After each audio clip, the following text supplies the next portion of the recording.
I bought a chest freezer on Craigslist, and someone left a body inside. Okay, so let me explain. I swear it wasn't me who put it there. So I go on Craigslist looking for a new sofa because my roommate just moved out and took his furniture, leaving me with only a couple of chairs pushed together like a makeshift couch. Whoever told me this life hack, by the way, I hope you suffer the same horrifically sore butt as mine. I find a sofa on sale. Decent price. The woman selling it, Sarah, tells me that she inherited her grandmother's house, asks if I want to see the other furniture.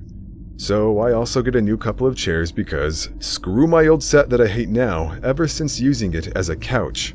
There's also a chest freezer she offers to throw in for a good deal because she has no space for it.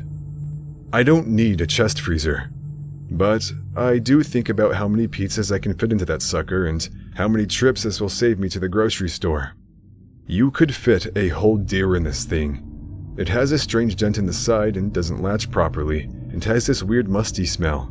But I plug it in and test it out, and it's working just fine. I don't have enough room in the Lowe's rental truck though, for the sofa, chairs, and this monstrosity. She tells me her cousin has a pickup and can drop it off later since I'm local. Fast forward a few hours. There's a knock on my door. A burly guy and his buddy are there, and they tell me they have my freezer and carry it down to the unfinished basement for me. I go to the store and buy 24 pizzas. Heck yeah. And of course, beer. Getting home, I throw the beers in the fridge, then stack as many pizzas as I can carry into my arms and bring them down to the basement. I set them down and open the freezer. And I shut the freezer. No way, says my brain. I can't actually process it. Not at first. It just doesn't compute. Because I looked in this freezer not a few hours earlier, just this morning, right? Then I open it and peek again. There is a body in the freezer. Every hair on my neck stands on end. The gears of my brain grind like a machine breaking down, like there's a stick caught in the spokes, but only this stick is this mummified corpse. Certainly, there was no shriveled corpse when I looked inside this morning. I would have remembered, I think. I hear someone giggle. It's me. Yes, I would have remembered a body. Ha! Hard to forget that sort of detail. Ha! Get it together, I tell myself. And then I ask myself, am I sure it's real? Half of me wants to shut the freezer and call the cops. The other half says that, no, I should investigate closer. I spend a full minute paralyzed between these two insanely bad options. Of course, there are no good options when you're dealing with a body in your newly purchased freezer. Finally, I decide the body must be a prank. A stunt. Oh, Sarah, so funny. What a riot. You got me. Pushing the lid open all the way, I lean over the corpse and now the odor hits me. An old, musty odor. A stench. This body is not fresh. No, it looks like it's been around a while. Practically mummified. It's a man? Woman? With the shriveled skin, it's hard to tell. It's all dried out and discolored, the skin of the lips pulled back over yellowing teeth, dressed in dirty clothes spattered with old blood. It has strangely long fingernails. It makes me think of something I read once, truth or urban legend, about how the nails of the dead continue to grow after they've passed on. It looks extremely lifelike. Well, you know what I mean. Realistically death-like, not a Halloween prop. It occurs to me, if this is a murder victim, I should search for an ID. But also, this is when the terror kicks in, and heck no, I think, and shut the freezer. I still have all those pizzas. What the hell am I supposed to do with 24 thawing pizzas and a corpse? So, the obvious thing to do here would be to call the police. But that's assuring you're a law-abiding citizen with no criminal record. Unfortunately, I hung with the wrong crowd when I was young. Took a ride in the back seats of a few stolen cars, got in a few fights, stupid stuff, and I regret it all now.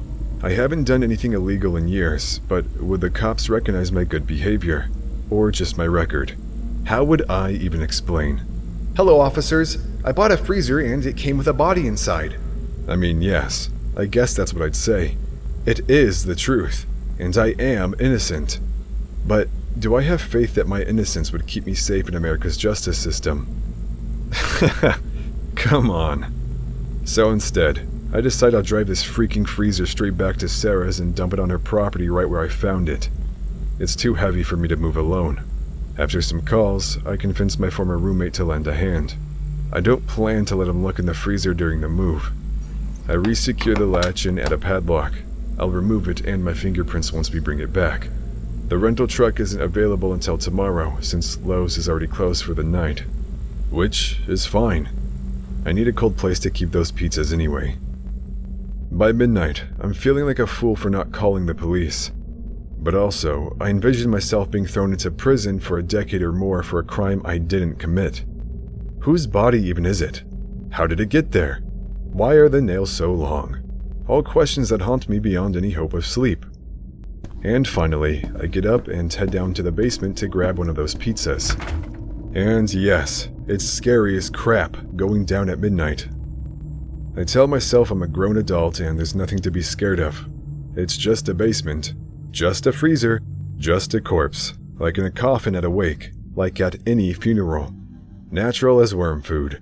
I try to make myself less scared of said corpse by telling myself it's just a mummy, the lamest of all movie monsters.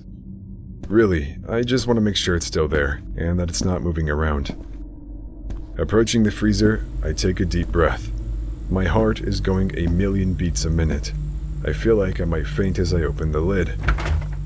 Mummified body. Pizzas.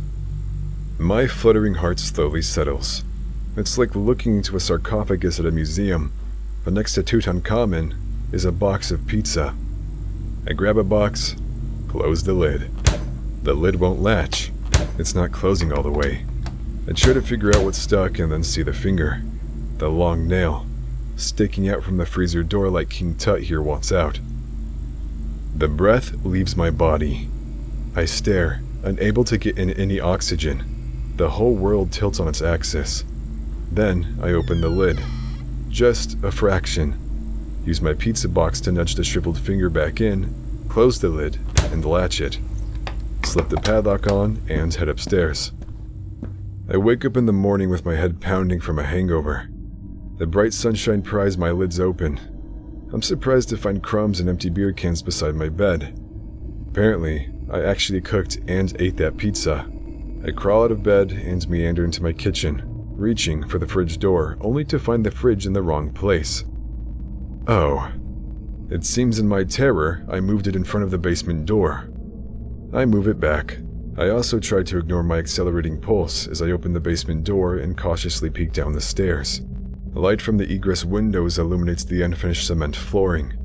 From here, everything appears normal, though my pulse skyrockets as I pad downstairs and peek at the chest freezer. It's locked. Nothing out of place. I think about unlocking it and looking at the mummy, maybe getting my pizzas out before moving the freezer, but no. Screw the pizzas. I leave it alone. It's been a few hours since my old roommate and I dropped off the chest freezer and missed the other estate sale items back at Sarah's property. I'm back home now, sitting on my sofa typing up this post. And I keep thinking of that finger, with those long nails that clearly kept growing after death. Thinking of whether I needed to reevaluate my stance on life and death and undeath, or whether I just dreamt the whole thing up. Or I just don't know. But I wish I'd never bought those pizzas. If I hadn't ever put them in my freezer, I could pretend it was all just a bad dream. But I can't because... As we were leaving, I remembered to take my padlock and wipe down the freezer. I remembered too the pizzas inside, and it occurred to me that someone might wonder who put those boxes in there, and it's better to take those too. My roommate helped me carry them, wrinkling his nose and saying, "Ugh, good call to return it. That freezer smells nasty."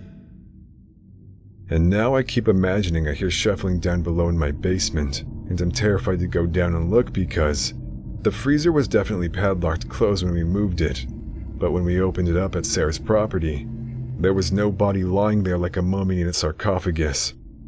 There were only the pizzas, and caught in the hinge of the freezer door, one long claw-like broken nail. So now I have to wonder, where the hell did the body go?